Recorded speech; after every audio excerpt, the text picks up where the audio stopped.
Good morning! So ayan, nandito tayo ngayon sa Isla San Miguel, Tabaco City, no? Sakop yan ng Province of Albay. So ngayong araw, mararanasan natin ngayon yung habal-habal ride, no? So yung habal-habal ride, no, para sa kaalaman ng nakararami dito sa isla na to, ito po yung mode of transportation dito na kung saan kailangan mo sumakay sa single na motor para makarating ka doon sa iyong destination. So bakit pala motorcycle single lang yung pwedeng gamitin dito sa habal-habal ride? Kasi po, yung mga kalsada nila dyan ay usually yung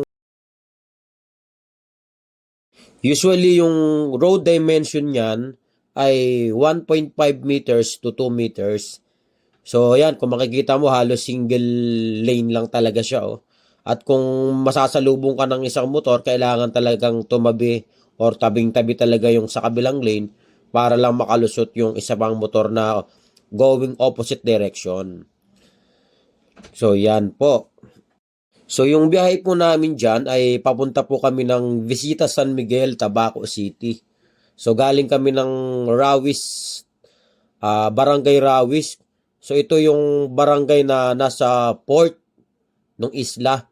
So, pagdaong mo dyan sa motorcycle, pagdaong namin sa boat, motorized boat, dyan sa Rawis ay kailangan naming sumakay ng habal-habal para mapuntahan namin yung barangay Bisita na kung saan siya yung pinakasentro ng San Miguel Island.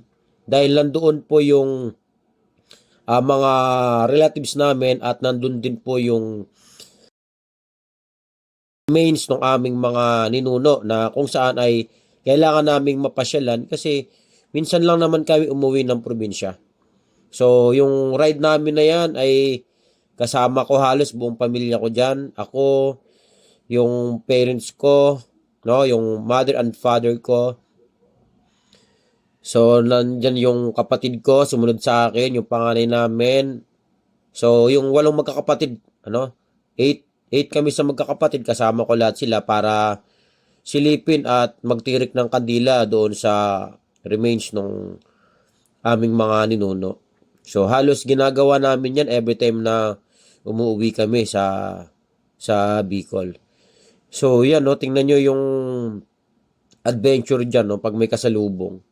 So, halos masagi na yung kabilang motor na parating. So, yan po yung Isla San Miguel, no, halos bundok pa po yan, pero somehow ay marami na ring magagandang bahay at marami na ring nakatira. So, yan. At para sa information ng nakararami, no, tumira po ako dito ng 4 na taon at dito pa ako nag-spend nung aking high school. No? So, kung titingnan mo ay mahirap yung buhay dito nung araw. So, mas mahirap yung transportation nung araw. Wala talagang motorcycle nung araw dito at halos maglalakad ka lang. So, pagdating mo ng port, maglalakad ka na papunta doon sa mga barangay na kailangan mong marating. So, doon, nung panahon ko, talagang lakad lang ang ginagawa ko noon papunta sa lola ko.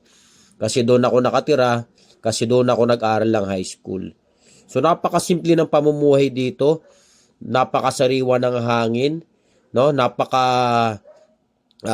Sarap mamuhay dito nung panahon. Simpleng-simple.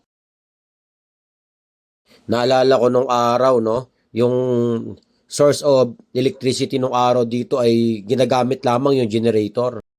Magsisimula yan ng 6 o'clock ng hapon, tapos magsha-shutdown yan ng 10 o'clock. So by that time, pag-start ng 6 o'clock, kakain ka na. Tapos, gagawa ka na ng mga school works mo, ng homeworks mo.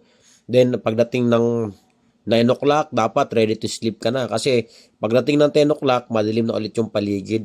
Gasera na lang yung nagsisilbing ilaw para doon sa buong bahay. Ilan lamang yan sa mga childhood experiences ko na nagpatibay sa akin para marating ko kung anong meron ako ngayon. So, yun. So, yan.